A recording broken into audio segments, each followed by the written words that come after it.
Good evening to everybody. Today I am going to continue the next subsequent part of my autobiography, Mur Jion Mur Kotha. So I think you are getting, very interesting.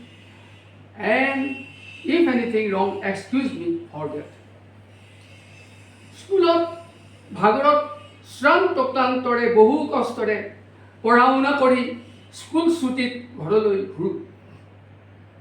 ঘৰ পাই লৰালৰিকৈ খাই পথাৰত আলি দিয়া, কঠীয়া পেলোৱা, ডাঙৰি বন্ধা আৰু বিদিয়াত ঘৰলৈ ডাঙৰি অনা, মাছ মৰা ইত্যাদি কাম কৰি গা পা ধুই পুনৰ টেবুলত বহোঁ। ৰাতি টোপনি যোৱাৰ আগতে বিচনাতে দিনটোৰ গোটেই পঢ়াৰ কথাবিলাক মনত ভাবোঁ। এনে পদ্ধতিৰে দেউতাই কেনেকৈ মই পঢ়া শুনাত উত্তমভাৱে উন্নতি কৰিব পাৰোঁ তাক শিকাইছিল। গাঁৱৰ অন্তত নৈত গা পা ধুই বিভিন্ন পদ্ধতিৰে সাঁতোৰা, নৈ কিনাৰত কঁঠাল, পনিয়ল, লেটেকু, থেৰেজু গছত গা ধোৱাৰ আগতে উঠি ফলবিলাক খাবলৈ পাৰি অনা, টেঙা বল খেলা ইত্যাদি শৰীৰৰ কাৰণে উৎকৃষ্ট ব্যায়াম আছিল বুলি দেউতাই কৈছিল। আৰু আমি তাকে কৰি শাৰীৰিক আৰু মানসিকভাৱে অত্যন্ত লাভৱান হৈছোঁ। দেউতাই আৰু কৈছিল, জীৱনত উন্নতি কৰিবলৈ হ'লে শাৰীৰিক আৰু মানসিক উৎকৰ্ষ এই দুয়োটাই সমভাৱে সাধন কৰিবই লাগিব। ফ্ৰী হেণ্ড এক্সাৰচাইজতকৈ বিভিন্ন কাম যেনে খেতি কৰা, শাক পাচলি কৰা, খৰি ফলা, মাছ মৰা ইত্যাদি শাৰীৰিক ব্যায়াম কামেৰে ভগৱানৰ দুখানি পাদ পদ্মচৰণৰ ৰেণুৰ তলত এক মন এক ধ্যানে প্ৰতিজ্ঞাবদ্ধ হৈ পঢ়া শুনা কৰিলে জীৱন ধৰাৰ প্ৰকৃত অৰ্থ পোৱা যায়। কাৰণ মানুহে কোটি কোটি সাধনাৰ মূৰত মনুষ্য জন্ম পায়। সেই বন্ধুসকল, আমি সকলোৱে কিমান যে ভাগ্যৱান।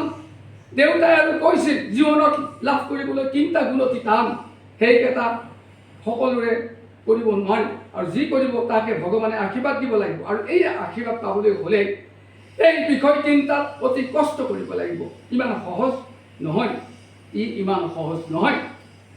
Failure is the pillar of success. এই গুণ 3টা হৈছে সংগীত, কেঞ্চাৰৰ দৰে বেমাৰ ভাল কৰিবৰ কাৰণে উলিওৱা দৰৱ আৰু কবিতা লিখা। পুনৰ আকৌ এবাৰ নোৱাৰিলোঁ। দেউতাই আৰু এষাৰ কথা কৈছিলে যে জীৱনত সকলো সৎকৰ্মতে সদায় প্ৰথম হ'বলৈ চেষ্টা কৰিম। পঢ়াত সহায় কৰাৰ উপৰিও সংগীতত মোৰ সৰুৰে পৰা ৰাপ থকাত আমাৰ গাঁৱৰ নামঘৰবোৰত ভকতৰ লগত নাম প্ৰসংগ, শাস্ত্ৰ, দিহানাম গাবৰ কাৰণে দেউতাই মোক লগত পাৰে লৈ গৈছিল। সৰুৰে পৰা মই গাবলৈ লৈছিলোঁ আৰু বহু ঠাইত সৰু অৱস্থাতে বহুতৰ মৰম আশীষ পাইছিলোঁ। পঢ়াৰ সময়ত যদি নাম গাবলৈ যোৱা হয়, তাৰ আগতে সময় উলিয়াই সেই সময়ৰ পঢ়াখিনি কৰি গৈছিলোঁ। আমাৰ জন্মৰ আগতে গাঁৱত নামঘৰ নাছিল। দেউতাই বহু কষ্ট কৰি আমাৰ ঘৰৰ মাটি দান কৰি নামঘৰ বনাইছিল। হাবিৰ পৰা বাঁহ কাটি আনি আমি সকলোৱে নামঘৰ বনোৱাত মন দিছিল। আমাৰ গাঁৱৰ মাজেদি যোৱা আলিটো নিচেই ঠেক আছিল, গাড়ী এখনো যাব নোৱাৰিছিল, বাৰিষা আঁঠুলৈকে বোকা হৈছিল। দেউতাই বহু চেষ্টা কৰি চৰকাৰৰ ঘৰৰ পৰা সাহায্য পাই ৰাস্তাটো বহল আৰু ওখ কৰিলে। সেয়া আছিল 1960 পৰা 1991 চনৰ কথা।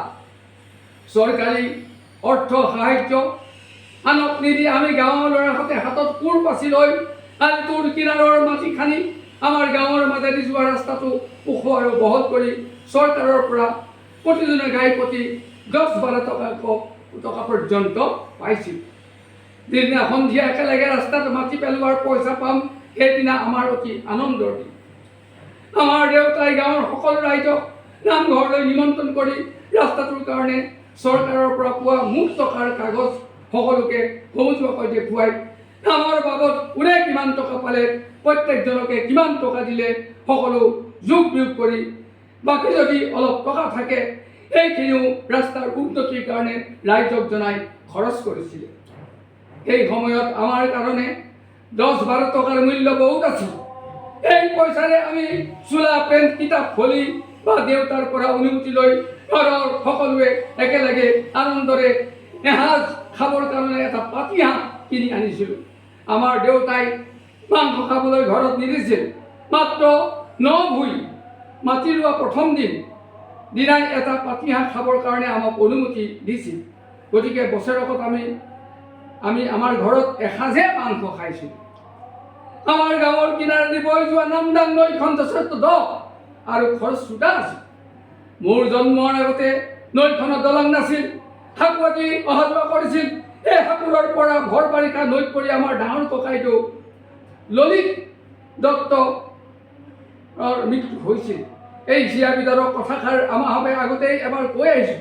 সেই দুখতেই দেউতাই গাঁৱৰ সকলো ৰাইজৰ লগত লগ হৈ প্ৰত্যেক ঘৰৰ পৰা একোজোপাকৈ প্ৰকাণ্ড গছ আৰু সাধ্যানুসাৰে বাঁহ সংগ্ৰহ কৰি আনি বাঁহ কাঠেৰে দলংখন বনাইছিল। এইদৰে বহুত দিনলৈ বছৰলৈ চলিল। আমি ল'ৰাহঁতে হাতত দা কুঠাৰ লৈ হাবিৰ পৰা প্ৰকাণ্ড খুঁটাবিলাক কাটি আনি ৰাইজৰ সহায়ত জোঙা কৰিছিলোঁ। খুঁটা পুতা দিনটো আমাৰ কাৰণে অতি ভয় লগা, তাৰোপৰি আনন্দৰ দিন। খুঁটা পুতাৰ কামটো খৰালি কৰা হৈছিল। নৈখনৰ তলিখন বোকা আৰু বালিৰে পৰিপূৰ্ণ আছিল। তলিৰ সৰহ অংশত অৰ্থাৎ তললৈ বালি বেছি থকাৰ কাৰণে আমাৰ ডাঙৰ খুঁটাবিলাক নৈখনত পুতাটো আমাৰ কাৰণে বৰ কষ্টকৰ আছিল। এটা খুঁটা পুতিবৰ কাৰণে খুঁটাটোৰ মূৰ মাজ আৰু তলৰ অংশত 6ডালকৈ অতি শকত মৰাপাত আৰু বেতৰ ৰছীৰে ভালকৈ মতাই আঠি দি নৈখনৰ দুয়োটা পাৰত ৰছাবিলাকত 50-60জন মানুহে আমি খুঁটাটো পোনকৈ ধৰি ৰাখিছিলোঁ। আৰু খুঁটাটোৰ গুৰিত টুকুৰা ভলুকা বাঁহেৰে শকত ৰছাৰ লগত আঁতি বান্ধি 10-20 জনে একেলগে বহুবাৰ মাটিৰ পৰা ওপৰলৈ দাঙি লগে মাটিৰ তললৈ বহুৱাই বহু কষ্টৰে খুঁটাবিলাক আমি নৈখনৰ গৰ্ভত মাটিৰ বহু তললৈ পুতিছিলোঁ। এইদৰে বিপদৰ মাজেৰে দলংখনৰ খুঁটাবিলাক আমি মাটিত পুতি দলঙৰ কাম আৰম্ভ কৰিছিলোঁ। এইকাৰণেই দলঙৰ খুঁটা পুতাটো আটাইতকৈ বিপদজনক আছিল। Thank you very much. Let me stop today. And probably, actually, you are knowing about our construction of the bridge by our hands. And actually, it is very interesting. Actually, now if I think, now remember my childhood days, golden time of childhood, I feel very lot of pleasures. Hey, what people, if anything wrong, excuse me for that. Thank you very much.